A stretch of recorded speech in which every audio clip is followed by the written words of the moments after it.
A 130-meter certified passenger ferry completely capsized and sank in just 3.5 minutes. That time frame represents a severe mechanical anomaly. On the evening of October 17, 2005, the roll-on roll-off ferry Pride of Al Salam 95 was completing a routine voyage to Suez, Egypt. Waiting to enter the port, it was struck by the cargo ship Jabal Ali, which had just completed its southbound transit of the Suez Canal. The collision occurred near Port Tawfiq, tearing a large gash into the ferry's hull near the engine room. International maritime safety relies on the SOLAS mandate, the Safety of Life at Sea Convention. This protocol requires passenger vessels to possess sufficient compartmentalization to remain afloat for hours after severe hull damage, providing ample time for rescue. The Pride of Al Salam 95 sank in 210 seconds, serving as an unplanned full-scale stress test of its structural integrity. This failure provided empirical proof that the ship possessed virtually zero reserve stability, requiring a forensic look at how it was legally cleared to sail. The rapid sinking allowed no opportunity for an orderly abandonment. The evacuation devolved into a panicked stampede as passengers scrambled to escape the tilting decks. Official reports immediately following the sinking claimed all passengers had been rescued. This was quickly contradicted by the reality of the toll. Between 2 and 6 people were killed and up to 87 were injured. Emphasizing survivor numbers distracts from the terrifying speed of the sinking. This allowed the operator to frame a systemic failure as a manageable accident. This narrative control functioned as the first act of collusion, preemptively shutting down deeper inquiries into the vessel's structural condition. The company ensured its remaining fleet could continue operating unchecked. The Pride of Al Salam 95 was a 33-year-old ship, originally built in a Dutch shipyard in 1972 as the Free Enterprise VI. It was designed for a different era and for less corrosive waters than those of the Red Sea. To increase capacity, the operators subjected the vessel to a process known as jumboisation. They added extra cargo and passenger decks high above the waterline, expanding the ship into a floating wedding cake. This cross-section of the original hull illustrates initial stability. The two critical metrics are the center of gravity, labeled CG, and the metacenter, labeled M. A wide distance between these 2 points, the metacentric height, or GM, is the mathematical force that keeps a ship upright. Adding significant weight high above the waterline raises the center of gravity, aggressively shrinking the metacentric gap towards zero. This reduced GM makes the vessel tender, or dangerously top-heavy. It is stripped of its reserve stability, struggling to correct itself against even minor overturning forces.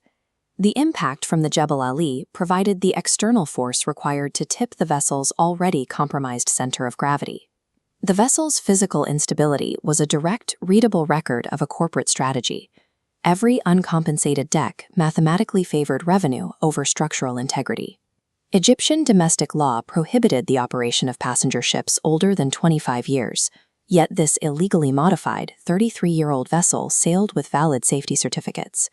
This geographic system map illustrates how a flag of convenience allowed the ship to bypass these laws. The vessel operated in the Red Sea with an Egyptian owner, but it was registered in Panama to take advantage of more permissive regulations. This dynamic enables jurisdictional arbitrage, separating the commercial, financial benefit from the legal, regulatory responsibility. Revenue flows between Egypt and Saudi Arabia, while the liability line routes thousands of miles away to Panama. This system creates a profound moral hazard. Panama has a financial incentive to attract shipping tonnage by offering lax oversight, yet possesses no political stake in the lives of the passengers. The final checkpoint in this system, the Italian classification societies, failed to provide rigorous oversight. These organizations are paid by shipowners to certify their vessels, leading to allegations of non-transparent and dishonest inspection processes. These valid safety certificates functioned as a deliberately constructed tunnel of impunity, legally shielding the owners while they operated a doomed vessel. Port state control authorities in Egypt and Saudi Arabia had the international right to inspect and detain dangerous vessels. Despite the clear risks, they repeatedly failed to do so.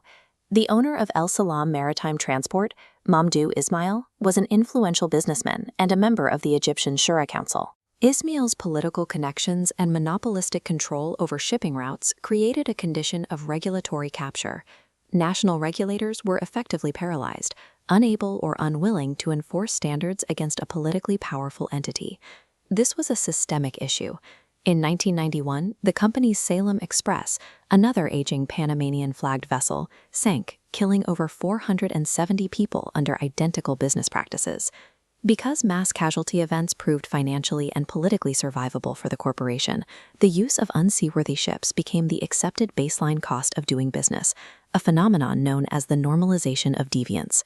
The alignment of political cover, lax regulation, and a culture that tolerated deviance guaranteed that a structural failure would happen again. The legal response to the Al Salam 95 sinking narrowly targeted the ship's master. A court handed down a symbolic 100-pound fine, equivalent to $7, and a suspended sentence for Captain Khalid al-Balasi. This lenient outcome confirmed that high-risk operations carried no serious legal consequences for the company's leadership. 4 months later, in February 2006, a fire broke out on the vehicle deck of a structurally identical sister ship, the Al Salam Boccaccio 98. When the crew fought the fire, clogged drainage pumps caused seawater to accumulate on the vehicle deck. This created the free surface effect, a massive, unconfined volume of water sloshing violently from side to side as the ship moved. Because the 98 shared the same top-heavy instability as the 95, this sloshing weight instantly destroyed its remaining stability, causing a rapid capsize. Sending the 98 to sea after the 95 proved the fleet's fatal instability was an act of gross, willful blindness. It cost over 1,000 lives. The legal system's response was driven by public pressure rather than consistent application of law. After the Al Salam 98 tragedy, the scale of the disaster finally forced authorities to pursue the owner, Mamdouh Ismail. Ismail used his wealth to flee to London, escaping immediate arrest. He was eventually sentenced to 7 years in prison in absentia due to the unrelenting public outcry. In this system, corporate negligence remains a minor, unpunished offense until a massive death toll makes it politically unignorable. To prevent future tragedies, the International Maritime Organization must strictly enforce flag state responsibilities, tying a flag's status directly to the safety record of its fleet. Port state control authorities must be granted absolute political independence, empowering them to detain demonstrably risky vessels without fear of corporate reprisal. The Al Salam 95 provided a perfectly clear warning. True maritime safety requires piercing the corporate veil and designing a legal architecture that holds executives accountable before the physics of their greed catch up with their passengers.